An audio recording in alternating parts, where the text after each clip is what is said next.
नमस्कार दोस्तों, स्वागत है आप सभी का अपने चैनल फैक्ट नॉलेज में। दोस्तों, मैं ऋषि कुमार श्रीवास्तव स्वागत करता हूं आप सबका एक बार फिर से। दोस्तों, जैसा कि पता है आपको कि हम लोग प्रीवियस ईयर के क्वेश्चंस देख रहे हैं। सीटेट के जो प्रीवियस ईयर के क्वेश्चंस हैं वो आपके लिए बहुत ही महत्वपूर्ण है, क्योंकि इससे आपको एक तो आइडिया हो जाता है कि पेपर कैसे आएगा। दूसरा, आपका जो है अपनी तैयारी का लेवल पता चल जाता है कि आपने कितनी तैयारी की है। अगर आप प्रीवियस ईयर के क्वेश्चन सॉल्व कर पा रहे हैं तो मतलब कि आप अच्छा खासा आपकी तैयारी हो चुकी है। ठीक है, जरूरी नहीं कि वैसा ही क्वेश्चन है, लेकिन काफ़ी क्वेश्चन कभी कभी रिपीट कर देते हैं, या फिर कॉन्सेप्ट से तो सेम टू सेम क्वेश्चन आएगा ही। तो इसलिए मैं क्या करने की कोशिश करता हूँ यहाँ पे, सिर्फ आप प्रश्न नहीं कराता, आपको उस कॉन्सेप्ट को क्लियर कर देता हूँ। उस प्रश्न से संबंधित जो कॉन्सेप्ट है उसको क्लियर करता हूँ, जिससे कि आपको उस कॉन्सेप्ट से घुमा फिरा कभी क्वेश्चन पूछे तो आप सॉल्व कर पाओ। चलिए देर न करते हैं, हम लोग वीडियो शुरू करते हैं। आपको पता है कि हम लोग 2016 के जो पेपर को सॉल्व कर रहे हैं, सीटेट 2016 सितंबर का जो पेपर हुआ था उस पेपर को सॉल्व कर रहे हैं। वीडियो देखने के बाद से आप हमारे टेलीग्राम में जाकर के फैक्ट नॉलेज सर्च करिएगा। टेलीग्राम में जाकर हमारे चैनल को ज्वाइन कीजिए, वहाँ पीडीएफ इसकी मिल जाएगी, उससे जाकर के आप एक बार रिवाइज भी कर सकते हैं। तो चलिए देर न करते वीडियो को शुरू करते हैं।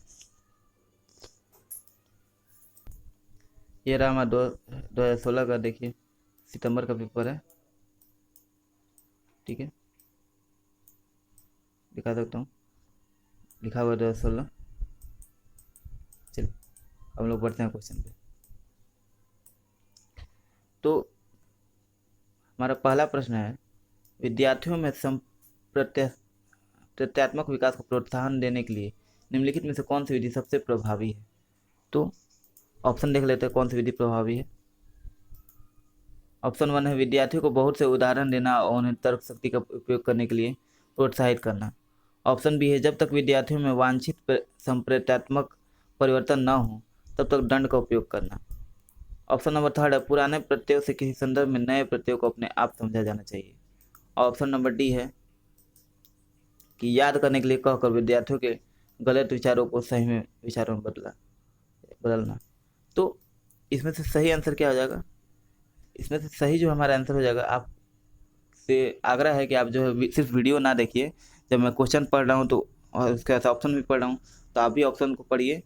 मन करे तो वीडियो पॉज कर लीजिए और ऑप्शन पढ़ के, क्वेश्चन पढ़ के ऑप्शन पढ़िए।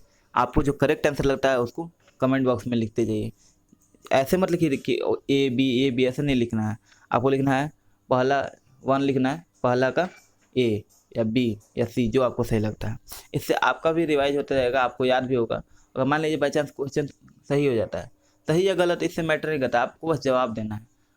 अगर आप सही करते हो तो अच्छी बात है, गलत करते हो तो आपको सीखने को मिलेगा। ठीक है, सही करोगे तो आपको उतना कॉन्फिडेंस बनेगा। आप करके देखिए, आपको बहुत मज़ा आएगा और अच्छा भी फील होगा। तो इसका सही आंसर हम लोग का हो जाएगा, यहाँ हम लोग सही आंसर देख लेते हैं। ऑप्शन नंबर हमारा ए, यानी कि विद्यार्थियों को बहुत से उदाहरण देना, उन्हें तर्कशक्ति का उपयोग करने के लिए प्रोत्साहित करना। अब देखिए समझते हैं हम लोग। आपको जैसे पता है कि हम लोग क्वेश्चन को डिस्कशन करते हैं, तो यहाँ डिस्कस करते हैं क्वेश्चन को। विद्यार्थियों में मान लीजिए संप्रत्यात्मक विकास को जो प्रोत्साहन देने के लिए, देखिए इफ कॉन्सेप्चुअल डेवलपमेंट, संप्रत्यात्मक विकास, आपको जो है हिंदी के वर्ड्स थोड़े थोड़े से भारी हो जाते हैं, तो आपको थोड़ा सा परेशानी होती होगी। ठीक है, हिंदी के वर्ड्स को आप याद कर लोगे। एक्चुअली में अगर मान लीजिए मैंने हिंदी में आपको डिस्कशन कर दिया, ठीक है, हिंदी में आप याद कर लिए, लेकिन अगर आप उसका उस वर्ड का इंग्लिश मतलब जानोगे तो थोड़ा सा एक तो आसानी होती है आपको। दूसरा, आप जब पेपर में जाओगे तो सॉल्व करने में वहाँ इतने टफ टफ, एक तो अपने दिमाग फूका हुआ रहता है आपका, जो है टेंशन में रहते हो, ऊपर से इतने भारी भारी वर्ड सुन के मोरल और डाउन हो जाता है विद्यार्थियों का, मतलब शिक्षार्थियों का, या फिर जो भी आप लोग जा रहे हैं, जो भी आप लोग समझते हो। तो इससे क्या होगा कि जो आपको जो है इंग्लिश का वर्ड सुनेंगे तो वो थोड़ा आसान लगता है। मान लीजिए कि आप क्या कॉन्सेप्चुअल डेवलपमेंट थोड़ा सा आसान लगेगा, लेकिन अब संप्रत्यात्मक में पहले ये लोग का दिमाग खराब कि क्या कह रहा है। तो यहाँ पे क्या कर रहा है, संप्रत्यात्मक यानी कि कॉन्सेप्चुअल विकास को प्रोत्साहित देने के लिए क्या करना होगा, तो उनको बहुत से उदाहरण देना। मान लीजिए कि हम ही आपको जो है बताते हैं, डिस्कस करते हैं, तो उसमें बहुत सारे जो है पहलुओं को डिस्कस करते हैं। एक क्वेश्चन हो गया, तो उससे बहुत सारी चीज़ों से रिलेट करके मैं आपको उदाहरण देता हूँ। तो बहुत सारे उदाहरण देने से क्या होगा, आपके कॉन्सेप्ट जो है क्लियर हो जाएंगे एकदम। ठीक है, और कॉन्सेप्ट आपका डेवलपमेंट जो है इसको प्रोत्साहित हो किया जाएगा। इसके अलावा उन्हें तर्कशक्ति का उपयोग करने के लिए प्रोत्साहित करना, यानी कि जैसे कि मैं आपको कहता हूँ, ठीक है, कि आप हालांकि आप बच्चे नहीं हो, आप शिक्षक हो, लेकिन विधियाँ तो शिक्षण की सेम है ना, ठीक है। आप बड़े क्लास में जाते हो तो थोड़ा उसके अनुसार आप सब्जेक्ट पढ़ाने का तरीका बदल देते हो, लेकिन पढ़ाने की विधियाँ तो नहीं बदलती ना। बस आप देखोगे कि उस बच्चे पे कौन सी विधि, आप किस क्लास को कौन सी विधि से पढ़ा सकते हो, बस डेट्स ऑल। बाकी विधियाँ तो सेम ही रहती हैं। तो अब देखिए, जैसे कि मैं आपको बोल रहा हूँ कि आप क्वेश्चन के आंसर आप कमेंट बॉक्स में लिखते जाइए। इससे क्या होगा, आप तर्क शक्ति लगाओगे, क्वेश्चन के आंसर सोचने का प्रयास करोगे और उसके कमेंट में लिखोगे, तो तर्क शक्ति का विकास होगा आपके अंदर। आपके अंदर खुद ये क्षमता विकसित हो जाएगी। जब आप मैंने जितने आपको प्रीवियस ईयर के क्वेश्चन कराया है पिछले के, और अभी भी आगे कराऊंगा, सारे अगर आप कर लेते हो, आप खुद से यही मेथड को ट्राई करके करते हो, मैं गारंटी देता हूँ आपको, मैं गारंटी दे सकता हूँ कि आपके अंदर इतनी क्षमता हो जाएगी कि आप क्वेश्चन देख के कम से कम सॉल्व तो कर लोगे। मतलब अगर आपको नहीं भी पता है ना, ठीक है, क्वेश्चन के आंसर नहीं भी पता, तो आप तर्क लगा करके, सोच लगा करके अपना, और मेरे सारे डिस्कशन भी सुना है आपने अगर सारे क्वेश्चन का, तो आप तर्क लगा के उस क्वेश्चन को सॉल्व कर सकते हो कि ये ऑप्शन तो नहीं होगा, ये भी नहीं होगा, ये भी होगा, तो हमको लग रहा है ये होगा। अगर आपको नहीं भी पता है तभी भी आप उस ऑप्शन को सही मार दोगे, ठीक है। मैक्सिमम चांस है आप सही ही करोगे, ठीक है। तो सारे प्रश्नों को ध्यान से देखिए और सुनिए। और मैं आज से आपके लिए और करने वाला हूँ कि आप जो क्वेश्चंस कर रहे हो, मैं आपको क्वेश्चन करा रहा हूँ, तो पेडागोजी के जो, मैं आपको पता है 30 क्वेश्चन होते हैं, 30 क्वेश्चन, तो उसको 15-15 में कराता हूँ। 15-15 कारण से क्या होता है कि आपको वीडियो लंबी हो जाती है डिस्कशन में, और आप लोग वीडियो पूरा देखते नहीं हो। तो देखिए, नुकसान मेरा नहीं है इसमें, नुकसान आप लोग का है। अगर आप पूरा वीडियो नहीं देखोगे, नुकसान आपका है, सीधी बात। तो उसमें क्या करना है आपको, वीडियो पूरा देखें, पहले बात तो वीडियो पूरा देखें। और मैं आज से क्या करना हूँ कि 10-10 क्वेश्चन करके, 10-10 क्वेश्चन का 3 वीडियो बनाऊंगा, यानी कि 10-10 क्वेश्चन करके वीडियो बनाऊंगा, ताकि वीडियो ज़्यादा लंबी ना हो और आप देख सको। क्योंकि मेरा है ये है कि मैं वीडियो ज़्यादा बनाऊँ कम बनाऊँ, इससे फ़र्क नहीं पड़ता। वीडियो ये बनाने का मतलब है कि आप वीडियो देखो। क्वेश्चन अगर आप देखोगे नहीं, क्वेश्चन बहुत सारे होते हैं जो रिपीट कर देते हैं, और पता चले कि रिपीट कर दिया क्वेश्चन, मैं आपको बोलूँगा अभी कि देखिए इस ईयर के पेपर से आया है, ये क्वेश्चन रिपीट हुआ है, लेकिन आप विश्वास नहीं करोगे, कहाँ आया है सर, आपने नहीं करा है। अरे भाई, मैंने सब कराया हुआ रहेगा, मैं सब करा दूंगा, लेकिन अगर आपने देखा ही नहीं है तो क्या फ़ायदा मेरे कहने का। तो प्लीज़ वीडियो को पूरा देखिए। अगला प्रश्न हमारा, इसको समझ लिया आपने। अगला प्रश्न, प्राथमिक विद्यालय के बच्चे उस वातावरण में सबसे प्रभावी ढंग से सीखेंगे। अब देखते हैं कौन से वातावरण में सीखेंगे। ऑप्शन, जहां मूल रूप से पढ़ने लिखने और गणित की संज्ञानात्मक कुशलताओं पर ही ध्यान केंद्रित होता है और बल दिया जाता है। ऑप्शन नंबर बी है हमारा, जहां शिक्षक सारे अधिगमों से आगे होता है और विद्यार्थियों से निष्क्रिय रखने की अपेक्षा करता है।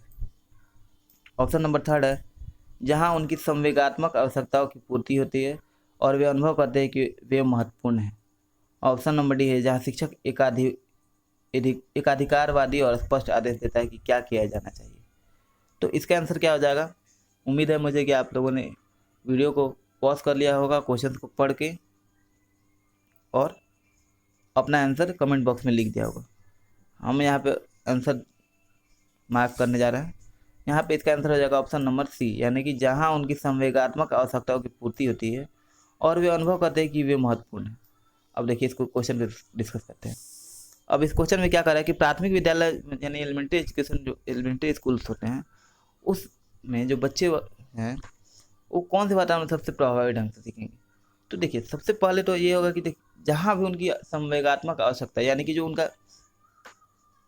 उनकी आवश्यकताओं को समझा जाएगा, ठीक है, उनकी इमोशंस को समझाया जाएगा, वो क्या कहना चाह रहे हैं, ठीक है, और जो भी वो अनुभव करते हैं, वो उनको ये एहसास दिलाया जाएगा, जो भी वो अनुभव करते हैं या जो भी वो बोलते हैं, एक्सप्रेस करते हैं, अनुभव करते हैं यानी कि जो ग्रहण करते हैं और जो एक्सप्रेस करते हैं, उन चीज़ों को वो चीज़ें इम्पॉर्टेंट है। ऐसा ना हो कि मान लीजिए कोई बच्चा, जैसे कि मैंने पहले भी उदाहरण दिया हुआ है कि कोई बच्चा अगर घर से कोई चीज़ लेकर के आता है, अपना भाषा लेकर के आता है घर से, अपना भाषा, तो उसको नेगलेक्ट नहीं करना है, ठीक है, उसको ह्यूमिलेट नहीं करना है। किसी बच्चे को मान लीजिए कोई चीज़ अगर अपना पक्ष रखता है, मान लीजिए आपने कोई चीज़ पढ़ा है, जैसे कि मैंने एक क्वेश्चन कराया था आपको कि इवोपरेशन से जो है क्वेश्चन था, वाष्पोत्सर्जन से, कि जो है कटोरे में से पानी कहाँ चला गया, आपने करके दिखाया प्रयोग, तो कोई बच्चा बोल रहा है कि पानी उड़ गया, कोई बोला कि कटोरा खा गया, पानी को पी गया, कोई बोलता है कि पानी गायब हो गया।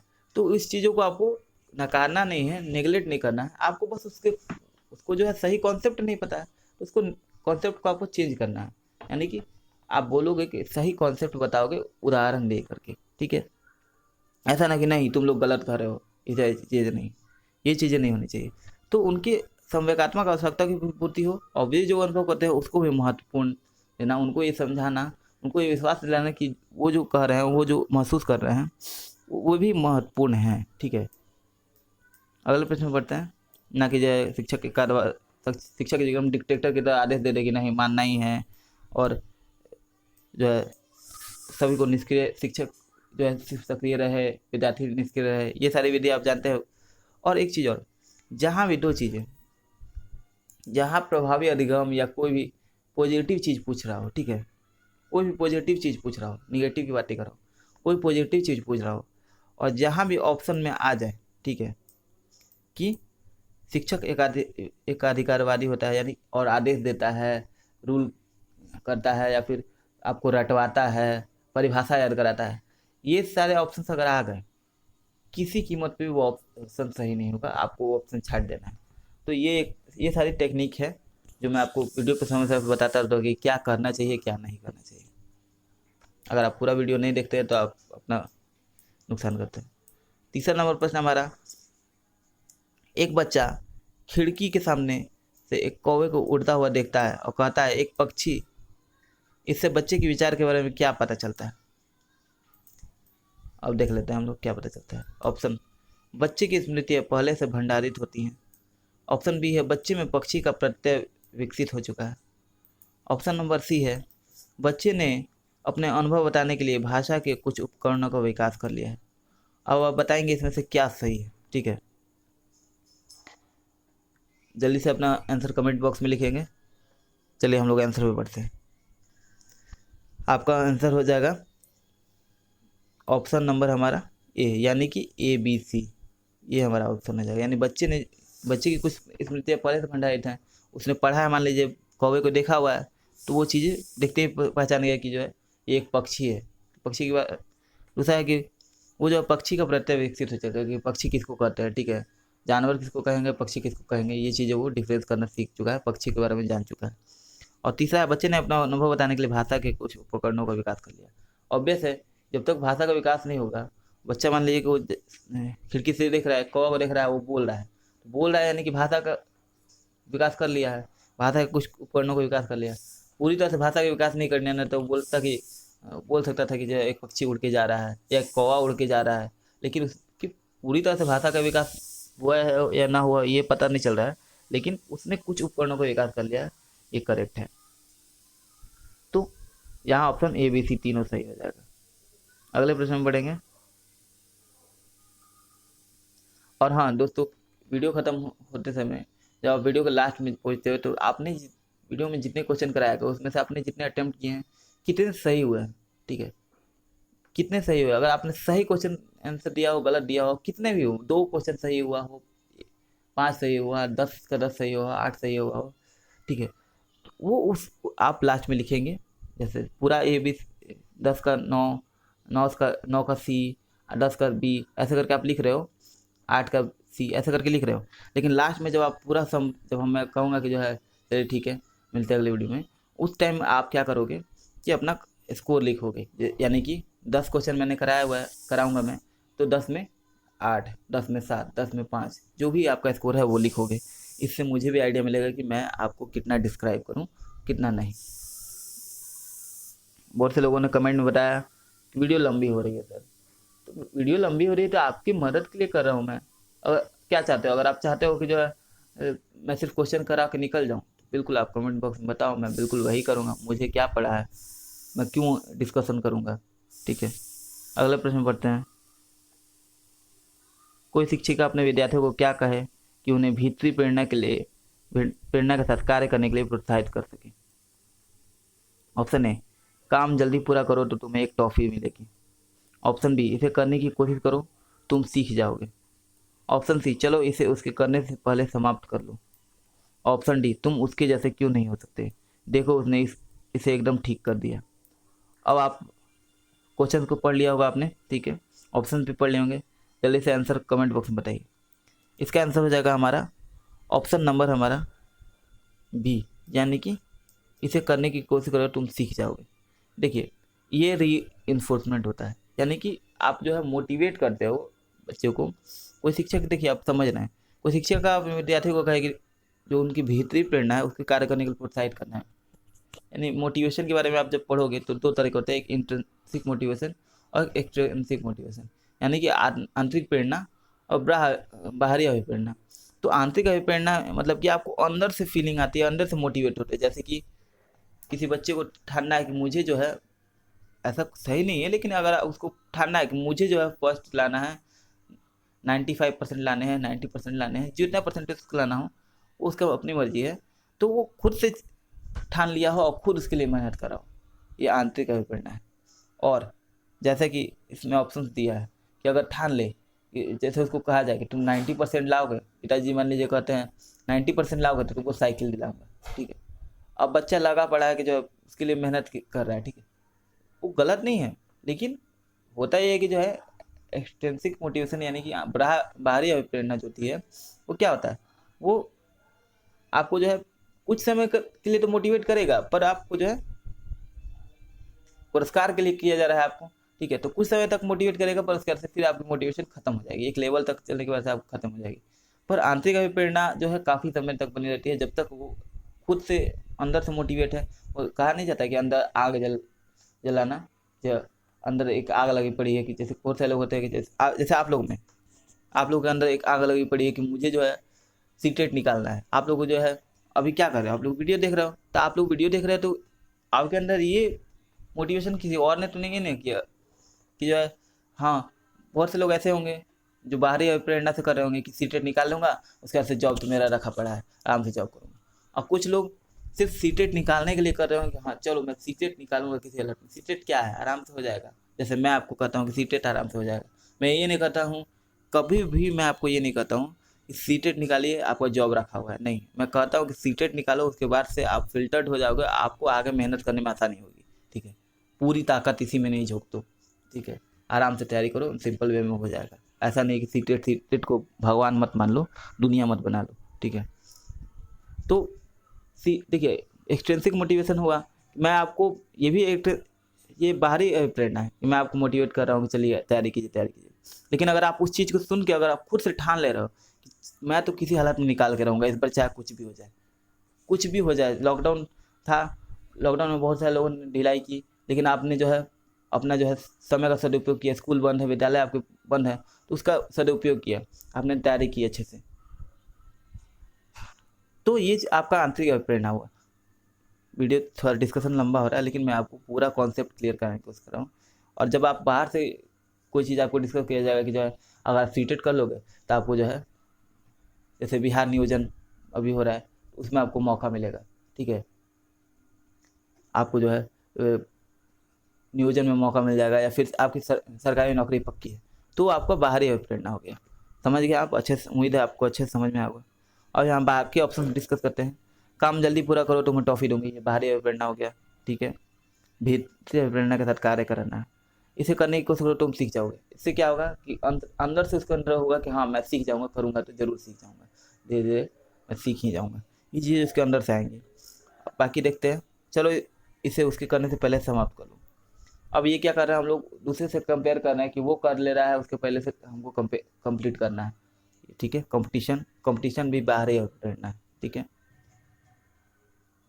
तुम उसके जैसे क्यों नहीं हो सकते, देखो उसने से एकदम ठीक कर लिया, ये भी कंपेरिजन है, ठीक है।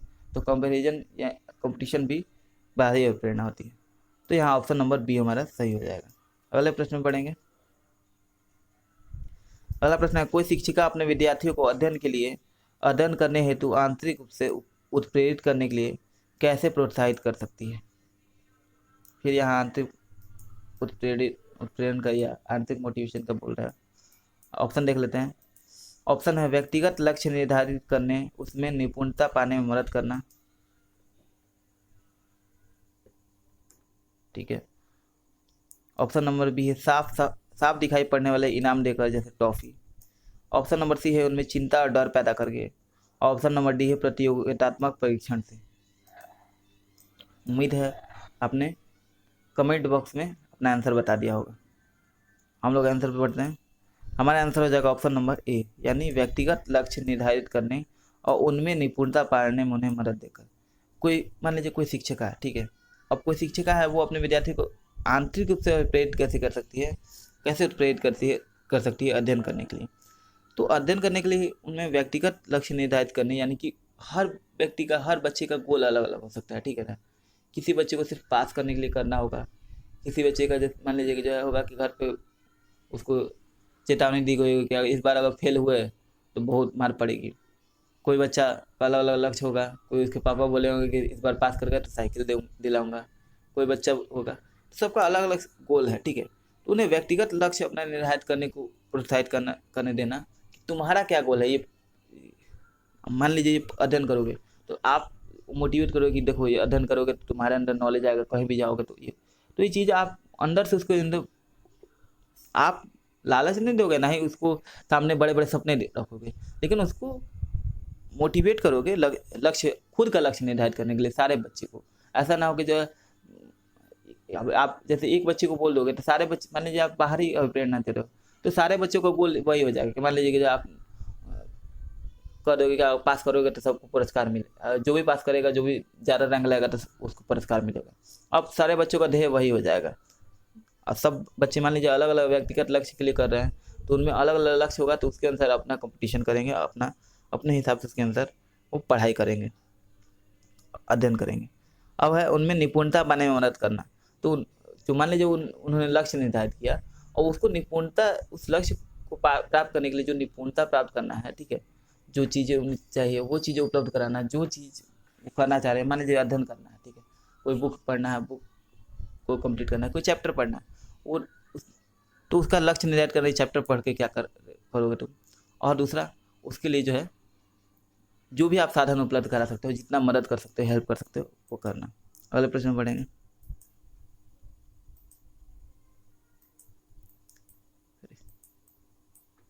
अगला प्रश्न, किसी प्रारंभिक कक्षा में प्रभावशाली शिक्षक का उद्देश्य विद्यार्थियों को उत्प्रेरित करना होता है। ऑप्शन है दंडात्मक उपायों का प्रयोग करके जिससे वे शिक्षक का सम्मान करें। ऑप्शन बी, ऐसे काम करने के लिए जिससे परीक्षा का अंत में वे अच्छे अंक पा सकें। ऑप्शन नंबर थर्ड है सीखने के लिए जिससे वे जिज्ञासु बने और सीखने के लिए ही सीखना पसंद करें। ऑप्शन डी यानी 4 नंबर ऑप्शन, रट कर याद करने के लिए जिससे वे प्रत्यास्मरण से करने में अच्छे बन सके। क्वेश्चन आपको दिख नहीं रहा होगा, मिटा दे रहा हूँ मैं। तो अब आप बताएंगे कि जो है एक बार क्वेश्चन पढ़ लेंगे, ठीक है, ऑप्शन पढ़ लेंगे। पढ़ लिया, अब आंसर अपना लिखेंगे। तो इसका आंसर हो जाएगा ऑप्शन नंबर हमारा सी, यानी सीखने के लिए जो है जिससे वे जिज्ञासु बने और सीखने के लिए पसंद करें। यानी कि देखिए किसी प्रारंभिक कक्षा में एलिमेंट्री एजुकेशन की बात हो रही है, क्योंकि 1 से 5 में आप एलिमेंट्री एजुकेशन कहीं कर रहे हो। तो प्रारंभिक कक्षा में जो प्रभावशाली शिक्षक है उसका उद्देश्य विद्यार्थियों में क्या उत्प्रेरित करना है। तो विद्यालयों में ये उत्प्रेरित करना है या कि जो है बच्चे जो सीखने के लिए जिज्ञासु बने, ना कि कोई चीज़ पुरस्कार के लिए या फिर दंड के भय से सीखे, ठीक है। और रटने को भी ना ही मोटिवेट करना है, रटने के लिए मोटिवेट नहीं करना है। तो सीखने के लिए वे जिज्ञासु बने और सीखने के लिए ही सीखना पसंद करें, यानी कि उनमें जो है वो कोई चीज़ सीखना हो इसके लिए वो सीखे या पढ़े, जो भी हो उस कोई चीज़ सीखना हो इसके लिए करें, ना कि जो है कोई पुरस्कार या रटने के लिए या दंड के भय से करें, ठीक है। तो ये हमारा चैनल। और एक चीज़ मैं आपको यहाँ से एक टिप्स देना चाहूँगा, जैसे कि आपको पता भी होगा, मैंने पहले भी डिस्कस किया कि जहाँ भी दंडात्मक उपाय का बात हो रहा है, ठीक है, वहाँ आप लोग बिल्कुल भी वो ऑप्शन, अगर पॉजिटिव चीज़ पूछ रहा है तो वो ऑप्शन नहीं चुनेंगे, ठीक है। रटने को बोल रहा है वो ऑप्शन नहीं चुनेंगे। कोई परिभाषा याद करने, बुक को या रोड लर्निंग को प्रमोट कर रहा है वो ऑप्शन नहीं चुनेंगे, ठीक है। शिक्षक का जो है भूमिका एकदम डिक्टेटर या रूलर की तरह इस्तेमाल करने को बोल रहा है, ठीक है, वो ऑप्शन नहीं चुनेंगे। पॉजिटिव जहाँ पूछा है तो ये सारी चीज़ें जो है ऑप्शन में है तो उसको नहीं चुनेंगे। हाँ, निगेटिव होगा कि इसमें से कौन सा नहीं है, तो वो ऑप्शन अगर दिया है, ठीक है, कि मान लीजिए रटने को प्रोत्साहित करेंगे, वो ऑप्शन सही होगा, ठीक है। लेकिन अगर ये पूछे कि इसमें से कौन सा है, अब वो ऑप्शन दिया तो उस ऑप्शन को सीधे हटाएंगे, एलिमिनेशन मेथड से हम लोग सॉल्व करेंगे। अगला प्रश्न है हमारा, निम्नलिखित में से कौन सा उदाहरण प्रभावशाली विद्यालय की प्रथा का है? तो ऑप्शन है व्यक्ति सापेक्ष अधिगम, ऑप्शन बी है प्रतियोगितात्मक कक्षा, ऑप्शन नंबर थर्ड है निरंतर तुल्यात्मक मूल्यांकन, ऑप्शन नंबर डी है शारीरिक दंड। फिर आपको पता चल गया होगा, ऑप्शन नंबर है हमारा सही, आप कमेंट बॉक्स में अपना आंसर बताएंगे। ऑप्शन नंबर ए है, यानी व्यक्ति सापेक्ष अधिगम।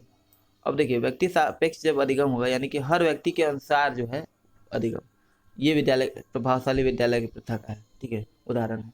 वरना जो है प्रतियोगितात्मक, तो उनमें कंपटीशन ही होते रह जाएगा, बच्चे जो है कंपटीशन करते रह जाएंगे, ठीक है ना। तो आपको कंपटीशन जरूरी है, लेकिन ये प्रभावशाली विद्यालय प्रथा का उदाहरण नहीं है, उनमें कंपटीशन नहीं, कंपटीशन करके सीखने को नहीं। मान लीजिए कोई बच्चा कम सीख पा रहा है तो वो जो है वो तो डिमोटिवेट हो जाएगा, और वो जो है हो सकता है डिप्रेशन में चला जाए, या उसको ह्यूमिलेट किया जाए बाकी बच्चों द्वारा, ठीक है। तो ये सही तरीका नहीं है। निरंतर तुल्यात्मक मूल्यांकन जरूरी है, लेकिन तुल्यात्मक नहीं, एक दूसरे से कंपेरिजन नहीं, और शारीरिक दंड तो बिल्कुल सही हो ही नहीं सकता, ठीक है। तो ये तीनों सही गलत हो जाएगा। ऑप्शन नंबर 1 जो है व्यक्ति सापेक्ष, यानी हर बच्चे के अनुसार अधिगम, इसको प्रोत्साहित करना चाहिए, और यही सही तरीका है।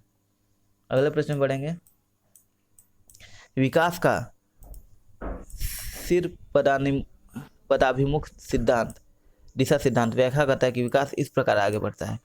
मैं जब आपको डेवलपमेंट कराऊंगा टॉपिक, ठीक है, तो डेवलपमेंट टॉपिक मैं जब कराऊंगा तो आप देखेंगे कि जो है विकास का सिद्धांत मैं पढ़ा रहा हूँ, तो उसमें आप जो है देखेंगे कि सिर्फ विकास होता है, जब वृद्धि होती है आपकी, वो जो है सिर से जो है पैर की तरफ होता है, ठीक है ना। यानी पहले आपका ब्रेन विकसित होता है, फिर धीरे धीरे आपका शरीर का विकास होता है, ठीक है। इसके बारे में कह रहा है ये क्या कहता है, ऑप्शन है सिर से पैर की ओर, ऑप्शन बी है ग्रामीण शहरी क्षेत्र की ओर, ऑप्शन नंबर सी है सामान्य से विशिष्ट की ओर, ऑप्शन डी है विभिन्न से एकीकृत कार्य की ओर। इसका आंसर मैंने आपको पहले ही बता दिया है, ऑप्शन है सिर से पैर की ओर, यानी कि ऑप्शन नंबर ए है। अगले प्रश्न बढ़ेंगे, भाषा विकास के लिए सबसे संवेदनशील समय निम्नलिखित में से कौन सा है? ऑप्शन है वयस्कावस्था, ऑप्शन बी प्रारंभिक बचपन का समय, ऑप्शन सी है जन्म पूर्व का समय, ऑप्शन डी है मध्य बचपन का समय। तो इसको आप हिंदी में पढ़ोगे थोड़ा सा कन्फ्यूजन होगा, इंग्लिश में पढ़ोगे आप तो ज़्यादा आपको आसानी होगी। ऑप्शन है एडल्टहुड, ऑप्शन बी है early childhood period, option C है पेरेंटल पीरियड, ऑप्शन डी है मिडिल चाइल्डहुड पीरियड। तो इसका आंसर होगा, क्योंकि जब मैं आपको टॉपिक कराऊंगा तो इंग्लिश ज़्यादातर यूज करने की कोशिश करूँगा, क्योंकि आपको आसानी हो, अच्छे से याद हो सके, क्योंकि इसके वर्ड थोड़े से ज़्यादा टफ और भारी है, ठीक है। तो इसका आंसर आप लोगों ने उम्मीद है कमेंट बॉक्स में बता दिया होगा। आपको कौन सा आंसर लगता है, सही हो या गलत, आपको पता हो या ना हो, आप जरूर कमेंट बॉक्स में लिखिए। तो इसका आंसर हो जाएगा हम लोग का ऑप्शन नंबर बी, यानी अर्ली चाइल्डहुड का समय जो है, प्रारंभिक बचपन का समय, वो जो है भाषा के विकास के लिए जो है सबसे संवेदनशील समय है। यानी कि जब बच्चे, अगर मान लीजिए आप जो है बच्चे, जो प्रारंभिक बचपन का समय होता है, यानी कि अब 6 ईयर के आसपास की बात कर रहा हूँ मैं, तो वो समय जो है भाषा विकास के लिए सबसे महत्वपूर्ण है, ठीक है। क्योंकि देखिए, आप 6 ईयर के बाद से, जब 6 ईयर से 9 ईयर के आसपास का जो समय है, वो समय भाषा विकास के लिए महत्वपूर्ण होता है। बच्चे जो है भाषा पे अर्जित तो कर चुके होते हैं, लेकिन उस पर मानकता प्राप्त करते हैं, उसकी मानकता प्राप्त करते हैं। बच्चे धीरे धीरे सही शब्दों का उच्चारण और उसमें दक्षता प्राप्त करते हैं, ठीक है। तो ये समय सबसे इम्पोर्टेंट है। अगला प्रश्न है हमारा, और आज का लास्ट प्रश्न हमारा, एक 6 वर्ष की लड़की खेलकूद में असाधारण योग्यता का प्रदर्शन करती है, उसके माता पिता दोनों ही खिलाड़ी हैं, उसे नृत्य प्रशिक्षण प्राप्त करने भेजते हैं और सप्ताहांत में उसे प्रशिक्षण देते हैं। बहुत संभव है कि उसकी क्षमताएं निम्नलिखित दोनों के बीच परस्पर प्रक्रिया का परिणाम होंगी, ठीक है। ऑप्शन देख लेते हैं, स्वास्थ्य और प्रशिक्षण, ऑप्शन बी है अनुशासन और पौष्टिकता, ऑप्शन सी है आनुवंशिकता और पर्यावरण, ऑप्शन डी है वृद्धि और विकास। इसका आंसर मुझे नहीं लगता कि किसी को कन्फ्यूजन होगा थोड़ा सा भी, क्योंकि ऐसे ही प्रश्न इस जो मैंने पहले प्रश्न कराया हुआ है, ठीक है, वही प्रश्न है, एग्जैक्ट वही सेम टू सेम प्रश्न है, बस लैंग्वेज घुमा दिया है प्रश्न का, बस बाकी क्वेश्चन सेम है। तो इसका आंसर आप लोग कमेंट बॉक्स में लिख दिए हैं। आंसर है हमारा ऑप्शन नंबर, आपको जैसा कि पता है, ऑप्शन नंबर सी, यानी कि आनुवंशिकता और पर्यावरण। आपको पता है कि बच्चे का जो वृद्धि और विकास जो होता है वो आनुवंशिकता और पर्यावरण के बीच अन्योन्य क्रिया, यानी कि जो इंटरेक्शन होता है, जो कार्य उनके बीच जो प्रक्रिया होती है, प्रतिक्रिया, उसका परिणाम होता है। ठीक है, किसी बच्चे को मान लीजिए, मान कितना ही एक ही जुड़वा बच्चे हो या कोई भी बच्चा हो, ठीक है, अगर उस कितना ही अच्छा हेरिडिटी हो लेकिन उसको अच्छा वातावरण ना मिले, ठीक है, तो वो नहीं हो सकता, नहीं अपना जो है हेरिडिटी क्या करता है, हेरिडिटी आपको जो डिसाइड करता है, सीमा निर्धारित करता है। यानी कि जैसे कि आपका जो है, आपके माता पिता आपके की हाइट जो होगी, ठीक है, या आप माता पिता के बालों का कलर, उससे आपके बालों का कलर डिसाइड होता है, हाइट डिसाइड होती है। अब हेरिडिटी जो है आपकी जिस सीमा निर्धारित कर देगी आपको कि जो है आपका हाइट इससे इसके बीच होगा। हाइट माता पिता से ज़्यादा लंबी भी हो सकती है, ऐसा ज़रूरी नहीं कि माता पिता पे ही जाए, लेकिन उसमें क्या होता है कि आपके हेरिडिटी में आपके जो है दादा दादी नाना नानी की क्षेत्र पहले के समय में किसी का हाइट लंबा होगा तो उससे तब आ जाता है इनहेरिटेंस के द्वारा। लेकिन जो है हाइट जो है हेरिडिटी से ही डिसाइड होता है, हाइट जो हो गया और बालों का कलर वगैरह, आंखों का कलर, ये सारी चीज़ें हाइट से डिसाइड होती है। तो अगर किसी बच्चे का मान लीजिए हाइट उसके माता पिता का अच्छा हो, लेकिन वो उस बच्चे को ना एक्सरसाइज करने दिया जाए, ना सिर्फ जो है नॉर्मल जो बॉडी एक्टिविटी को प्रोत्साहित ही ना किया जाए, बॉडी एक्टिविटी कराया ही ना जाए, तो उसका हाइट ज़्यादा बढ़ेगा नहीं, ऊपर से उस पर ज़्यादा वजन आ जाए। ठीक है, तो अब जैसे देखते होंगे कि आप बच्चों में, छोटे छोटे बच्चों के वातावरण और हेरिडिटी का एक मैं उदाहरण दे देता हूँ। अब आप छोटे छोटे बच्चों का आप देख लो, छोटे छोटे बच्चों का देख लो, क्या उनमें, जैसे आजकल बच्चे छोटे छोटे मोबाइल देखने शुरू किए हैं, क्या उनमें हेरिडिटी से है क्या कि पिताजी या माँ मोबाइल देख रहे होंगे तो, या दादाजी देख रहे होंगे तो इसलिए उनके में आएगा? नहीं ना, वो अपने आसपास देखते हैं कि सारे लोग मोबाइल यूज कर रहे हैं, सारे लोग मोबाइल में लगे पड़े हैं, टेक्नोलॉजी में लगे पड़े हैं, तो वो देख के जल्द सीख लेते हैं, उनकी क्षमता इतनी विकसित है। लेकिन जो उनकी दिमागी क्षमता है वो अपने माता पिता से ही आई है। ठीक है, ये सीखने की क्षमता है वो उनके में माता पिता से है। ये हेरिडिटी और इन्वायरमेंट का आपको जो है क्रिया का उदाहरण है।